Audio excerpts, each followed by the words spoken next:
So, have you ever thought about this idea? Ancient lands, hidden under the sea for maybe a millennia, starting to stir. And what if their return wasn't just, geological, but maybe signaled something huge, a massive global shift?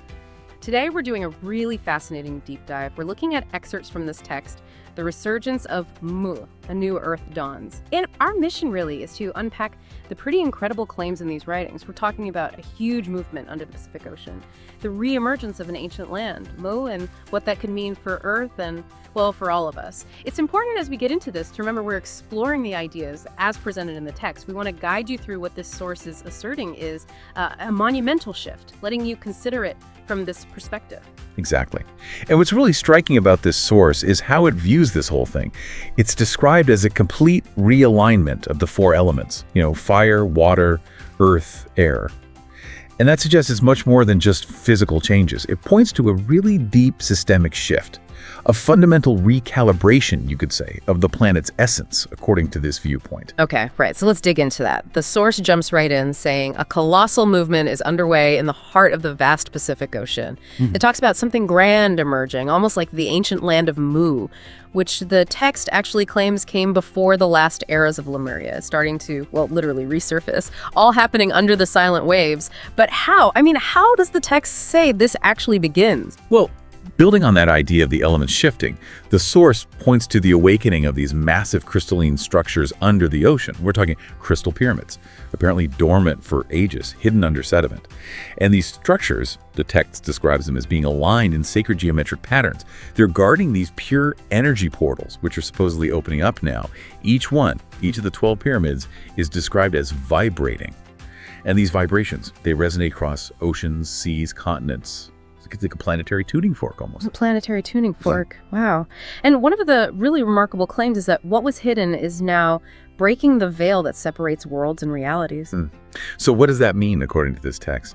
What is this veil and what are these separate worlds that are now sort of merging? All right, so within this framework, breaking the veil suggests the activation isn't just physical. It's blurring the lines between different dimensions, maybe different states of being. These reactivating portals are setting off a domino effect. And the text claims this isn't just changing the external world, waters, mountains, skies, but it's also echoing deep inside each awakened human being. It actually says internally and externally, there's a call for rebirth. Okay, that internal-external connection is key.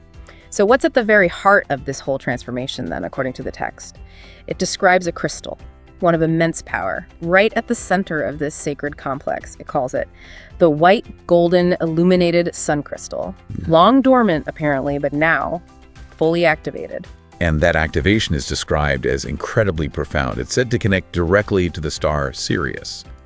And through Sirius, it accesses what the source calls the codes of the seventh central sun of illumination, which the text defines here as the generative core of Christic consciousness. And it's important to note, this seems to mean a universal, unifying principle. Think creation, unconditional love, not necessarily a specific religious figure in the traditional sense. Right. It's presented more as the fundamental blueprint for this emerging new reality. That's quite a blueprint it lays out. So what does this activation mean for the numerical systems the text talks about? It says what was once governed by the sacred number 7 now expands back to 12, which connects perfectly with the 12 pyramids and what it calls the 12 tribes of light. This golden solar crystal is presented as a catalyst, divinely programmed, really, to trigger the complete activation of the new Earth. It holds the quantum codes of the new golden age, like energetic blueprints or keys, maybe, and also the keys to the evolution of consciousness and the original records of the cosmic matrix of sacred life. That's a lot. It is. And if we connect that back to the bigger planetary picture the source is painting, from deep within the Earth, from what it calls the cosmic womb of the Divine Mother, 12 sacred waters are now rising. Apparently, these waters were blessed, consecrated by 12 great priests. The text identifies them as the Kaunas of Mu, described as ancient guardians of primordial wisdom in this cosmology. And with these generative waters ascending, a new continent is said to start manifesting. And these aren't just ordinary waters, are they? The source is specific. It says they're deeply attuned with the cosmic waters of creation, those that originated directly from the divine source in this universe. How does the text differentiate these cosmic waters from our current Earth waters? What does that attunement mean for the planet? Well, the source explains, these cosmic waters carry the original, pristine, energetic information.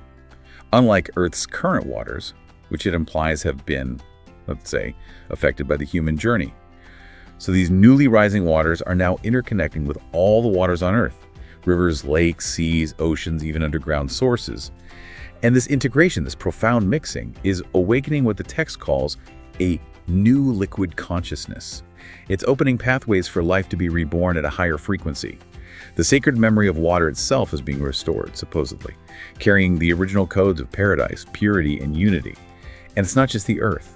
As these waters expand, they also awaken human bodies, because our cells, the text claims, are made of the same sacred water. It really connects the macrocosm and the microcosm there, doesn't it? That is a powerful claim, a very unique connection. But it's not just water, is it? There's fire involved too. Along with the sacred waters, the text says the primordial fires are now being liberated, described as purifying fires, the fires of divine transmutation. Yes, erupting around the planet. Intense volcanic activity coming from the Earth's core, through fissures opening up, releasing millennia of pent-up pressure. It's framed as the Earth purifying itself, essentially. But the source reinterprets this intensity, doesn't it? The lava. It's not just destruction. And not according to this text, no. He says the lava brings the seed of a new creation. It's actually molding the new geography of this new Earth, forging new lands, reconfiguring the physical plane, all to anchor the higher frequency of light. So these sacred fires are burning away the old, dissolving those ancient patterns of pain, suffering, separation. That's the idea presented. And while all this elemental drama is playing out, water rising, fire erupting, the physical world responds. Tectonic plates moving, winds shifting, seas receding and advancing. It's all described as happening in sync, right? To allow the new to emerge with sovereignty and truth. Exactly. The source really emphasizes the interconnectedness. What happens in one part of the planet reflects and reverberates in all others. Everything is interconnected. It claims that what breaks open in the Pacific touches the Andes, the Himalayas, the Alps, African deserts, the poles. The Earth, it asserts, is a single, living, conscious body. That framing makes the seismic activity, the fissures, these shifts, it makes them sound like necessary pressure releases. Like the Earth needs to do this so that the Earth can breathe again, expand, align itself with its original matrix of light. It sounds very organic. It does, doesn't it? Almost biological, a planetary evolution unfolding. So after all these elemental shifts, the energy activations, the source finally declares, Mu is rising, just like that. The ancient and sacred land of Mu is returning from the mists of time. And not just Mu, but Lemuria rises with it, rescuing its power songs, its healing mantras, its sacred songs, which are now supposedly resonating again in the hearts of people who remember them. It's like the whole planet is tuning itself. To a divine orchestra, yes, where every note vibrates with love, wisdom, unity. That's the imagery. And these sacred melodies, the source claims, they echo beyond the physical world, seas, forests, mountains. They travel through the ether, reaching higher dimensions, touching the souls of those on Earth with an awakened heart. It's really quite an extraordinary vision of rebirth. It truly is. And the source urges celebration, doesn't it? Rejoice! For the long-awaited moment has finally arrived. Yes, the waters of the new Earth are now completely coated with the sacred geometry of the source, with the sacred sound that gives form to creation, with the living consciousness of the new Earth. And this new consciousness, within the text view, is one of peace, abundance, cooperation, balance, harmony with all life. Everything, it says, is being reborn, bathed in this crystalline light from that central golden crystal. Nothing will remain as before. The ancient systems are dissolving. Why? Because there's no more space for frequencies of domination, scarcity, or fear. We are, the source claims, now crossing the great bridge between worlds, between the old and the new. And we're approaching the golden age. Not as some far-off dream, but as a living reality that pulsates beneath our feet and within our hearts. Right now, it concludes very powerfully.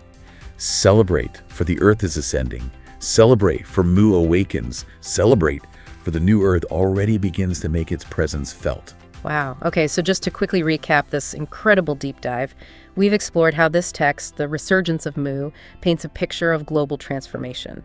We've touched on the re-emergence of Mu and Lemuria, the activation of huge crystal structures and portals under the Pacific, and these profound elemental shifts, the sacred waters rising, the primordial fires being liberated. And I think what's particularly potent is the claim that this isn't just happening out there. The source says it echoes deeply within each awakened human being. And that connection back to our own bodies being made of the same sacred water that's supposedly being restored globally, That's quite something. It really is. So, given that the source suggests nothing will remain as before, that ancient systems are dissolving, and that we're approaching this golden age that's already pulsing beneath our feet and within our hearts, what does this idea of a living, conscious, interconnected Earth invite you to consider about your own role in this? Well, this global symphony of rebirth, as the text puts it. How might this concept of a new liquid consciousness permeating the planet resonate within your own cells? How might it shift your perception of the world around you? Something to think about.